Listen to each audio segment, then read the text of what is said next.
kill him.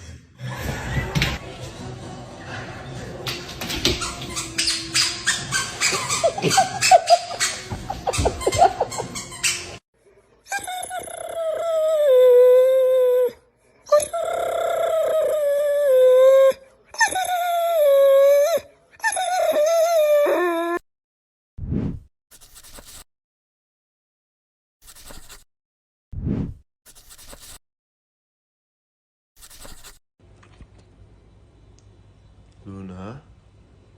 Is that a squirrel? Now there's nowhere to hide since you pushed my life aside. I'm out of my head, hopelessly devoted. Come here. Sit down.